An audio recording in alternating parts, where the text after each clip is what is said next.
The young people we're going to be talking about today go by many names. Sometimes we call them disadvantaged, sometimes we call them vulnerable or even hard to reach. And sometimes we say they're hidden or that they're challenging or that they're misunderstood. And sometimes we try and define them using specific measures. We say they're eligible for the pupil premium or they have special educational needs or disabilities. And sometimes we try and predict their future even. We say that they're at risk of exclusion. But really, all of us here who work with young people know that it's more complicated than that. And for the last 10 years, this team, my team at the Centre for Education and Youth, have been bringing together young people, policymakers, and professionals like yourselves through these research projects on education and youth. And if you've heard me speak before at one of our events, I was probably talking about the findings from one of our latest studies looking at a particular issue or a particular group. But today is about more than that. Today is about bringing together the findings from across our projects on these young people who are on the margins. And that's the phrase I want to use for them, these young people who are on the margins, because it's perhaps a bit of a more nuanced phrase than some of the others we use. And what I particularly like about it is that it's not a binary. So you can be more on the margins or less on the margins or extremely on the margins, as opposed to pupil premium eligible or not. So today we'll be thinking about these young people who are on the margins and which we focus on in this book. The government tells us that we owe a debt to these young people. But like many of you, I'm sure I've been thinking a lot recently about what it would mean to truly support young people, especially those on the margin, when we also have to stay there as this kind of bedrock of support for all young people. And we've seen that in the last year with the pandemic widening the gaps in our society and revealing these stark inequities, leaving us feeling that something has to change. And yet we find ourselves in a situation where we've already had a decade where the support has been stripped back.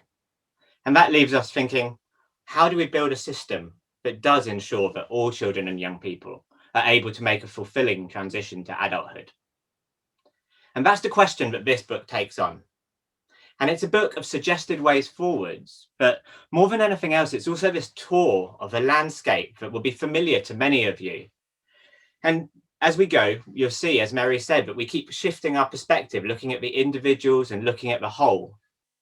And we'll do the same today as we talk about the themes that come out of this book, so that we can pull out what actions we can take now, what longer term changes we should be calling for, and how we can approach all of this in a more sustainable way. So let's begin by examining the status quo. Let's take our typical school or our typical work going on in this sector. And it may not be the way things happen where you work, but it's typical of what I see in our work. And it also reflects the way things happen at a policy level, which is something I'm going to come to shortly. So if you look at that typical school, you have a range of individuals who are each responsible for different things. So you might have one person who's responsible, say, for literacy. And as part of their job, they may go around monitoring reading scores, and they might spot that a young person's score is dipping below a certain level. So they might try and solve that. So they might put into place some kind of new reading intervention. And a lot of the time, maybe that works. But a few years later, maybe something else starts to go wrong. And maybe their attendance starts to drop, and no one knows why. So what do we do then? We call in someone who's responsible for attendance, and they try and solve that problem. And from my perspective as a researcher, I might see them moving from one of my studies of a reading intervention and onto one of my studies of attendance. But what's so frustrating for all of us is that we all know that either of these two issues probably indicates that something deeper is going on. And so for all our efforts, we might find that a few years later, perhaps their behavior starts to deteriorate. And soon enough, we might identify them as being persistently disruptive, so that 29 other students in each class are suffering as a result. And what do we do then? Do we focus on the margins or on the majority? It's a classic tension in the system. And I've seen that. I remember back when I was a youth worker, I used to work with these types of young people and think to myself, why aren't teachers understanding these pupils so that they can put the right support into place and do more for them? But then, a few years later, I became a teacher and I was charged with teaching 700 different pupils every week. And what could I do then? I said to myself, I have to just do my best for as many pupils as possible and hope that something's there for those pupils on the margins. But what happens if we can't be confident that something is in place for those young people? We're hardly going to throw up our arms in resigned despondence and step back. Instead, we take action ourselves, doing our damnedest to patch up the cracks left by this stripped back landscape of support. And we've seen that more than ever in the last year, with schools delivering food to families, visiting pupils at home, and doing everything they can to ensure that pupils keep learning, whilst trying their best not to crumble themselves and continuing to deliver on their core role as educators. It's an unenviable challenge. But what's the scale of that challenge? How many young people are we talking about? And what are these different groups? Well, I'm increasingly convinced that it's actually the overlap between these groups that can point us in the direction of the solutions we're looking for. But let's take a look at those numbers, and we'll see that actually these numbers just come with so many caveats. So in my chapter on school exclusion, for example, I look at the government data showing how many young people are excluded each year. And if you look at that data, you can spot the trends. You can see that up to about 2013, there was a steady drop in the number of young people who were excluded. And then since then, that's been starting to rise. But all you need to do is then look at research by Data Lab, say, who find that between year 7 and year 11, around 7,000 pupils drop off their school roles and seem to disappear from the system. And we have the same sorts of issues that come up in every chapter of this book. So if you look at the 6 chapters that follow, in Bart's chapter, he looks at special educational needs and disabilities. And he shows that the number of young people who are expected to have these difficulties is still linked back to the 1978 Warnock report. In Alex's chapter, she looks at mental health, and she looks at the statistics that show that in 2004, it was about 1 in 10 young people who the NHS said had one mental health difficulty. But by 2017, that was 1 in 9, so it had changed. In Sam's chapter, he looks at area level deprivation and different ways we've defined this. So much so that who ends up being a young person in one of these areas depends entirely on what initiative is in vogue at the time. Is it excellence in cities, education action zones, or the latest, which is opportunity areas? Then you look at Abby and Ellie's chapter on Gypsy, Roma and Traveller young people.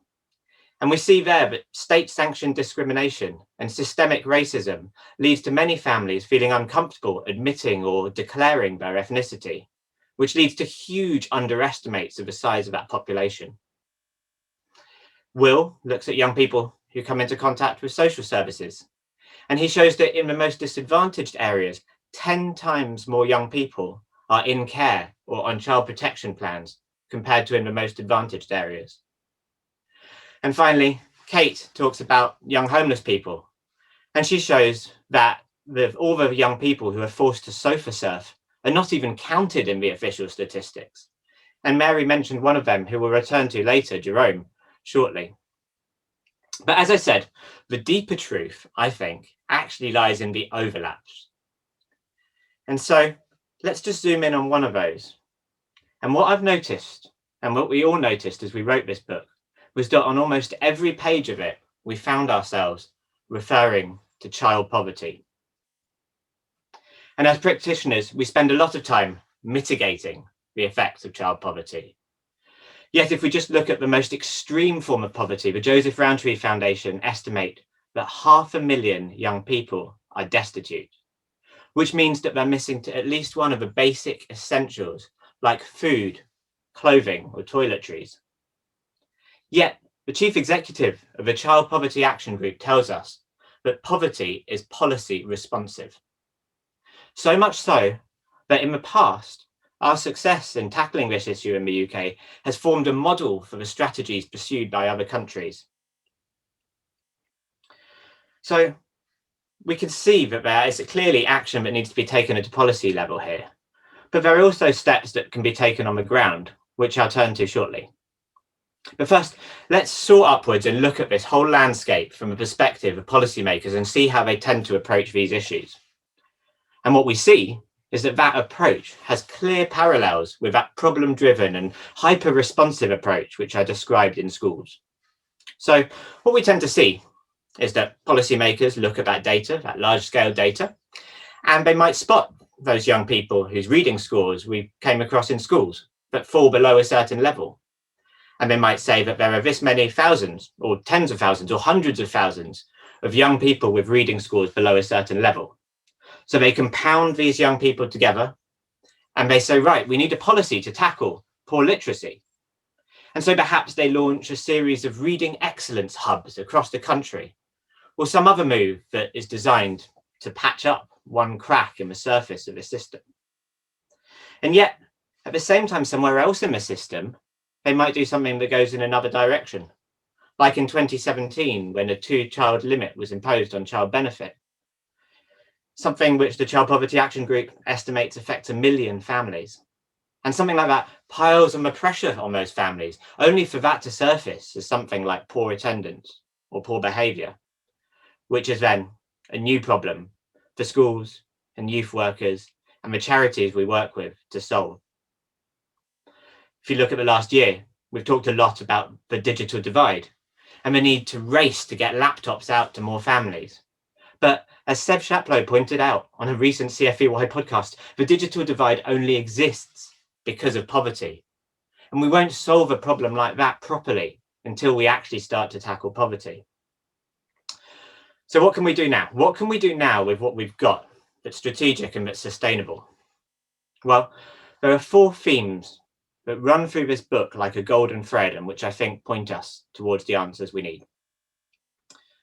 And the first ties into what I've just been describing. I call it ending financial marginalisation, or in other words, poverty. So we know that in 1999, the government committed to eradicating child poverty. Yet child poverty is the theme that shouts out from every page of this book. And if we want to tackle it once again, we're going to have to look beyond the confines of the Department for Education. We're going to have to widen our lens to think about employers, local authorities, and the Department for Work and Pensions. We need to see that what happens there with things like universal credit, child benefit, and the minimum wage is all part of supporting young people.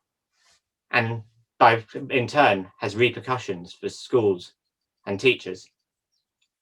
But practitioners are not impotent here. There are campaigns like Poverty Proofing the School Day, and there's decisions like after school care, clubs and activities, which all have profound impact on family budgets. And that material impact on those budgets in turn plays out in big ways for those young people. My second theme is demarginalizing schools. So often practitioners working in this sector can be quite isolated from each other. And that's no surprise, because we tend to approach as a society these issues as if schools have to solve all of them. Yet a policymaker recently asked me, what would I do if I had a magic wand? And I let my imagination run wild at that point. And I said to them, imagine if every school had a small team of paraprofessionals, people like youth workers, social workers, or family liaison teams, who could all provide that universal, trusted adult point of contact, who could intervene, who could signpost, who could liaise with other services to get their pre-crisis point, without all of that resting on teachers. Imagine the difference that would make, not just for young people on the margins, but for all young people and all the people who work with them. Imagine how it would shift our ability to ensure that society helped all children and young people to make that fulfilling transition to adulthood. Compared to what we have now, it would be transformative. Now, clearly something like that would require a big budget. So What's really nice, though, is that as part of our work at CfEY, we get the opportunity to look at the green shoots that are springing up from this landscape and that show what is possible. And it's a real pleasure to get a chance to share some of those as part of this book. And if you take, for example, in Will's chapter, so Will's chapter on young people who come into contact with social services, he points to a pilot that's taking place in Southampton, Stockport and Lambeth. And what they're doing there is embedding social workers in schools. And here's what he says about it. He says, during the pilot, social workers supported children in school with child protection plans, as well as offering early intervention for families. The pilot tentatively indicates that such a model can hold benefits for children, their families and teachers, reducing the number of child protection inquiries in the boroughs in the pilot. We've also been working with Janice Allen, a head teacher up in Rochdale recently, finding out about how she's worked with substance abuse teams, police and youth workers as part of her efforts to tackle youth violence. The thing about these examples is that they show us what's possible, and they show that demarginalising schools can start with you. And best of all, it can start now because it's a priority that's based on relationships. So I think what I'd therefore ask you is, what opportunities are there out there for you to build some of those partnerships? Where can you work with others? Where can you work with someone perhaps in a school down the road, or in social services, or in a local health team, community health team? We know that great work is going on in these places, and we've shared it with you in this book. But in other places, we find that these partnerships are broken down and haven't yet been rebuilt. My third of these 4 themes is demarginalising the margins themselves. And I said earlier that what I like about the phrase marginalised is that it's not a binary. And therefore, what it does is it forces us to ask ourselves, how marginal does any young person need to be marginalised, or indeed to get the support they need? It reminds me of one morning back in 2015, when I chaired a roundtable in Parliament looking at schools and mental health. And at that roundtable, there was a parent who told us about how her child had tried to take her own life, only to be told that that attempt was not serious enough for her to get access to help. It was only when she made a second attempt that she finally got the help she needed.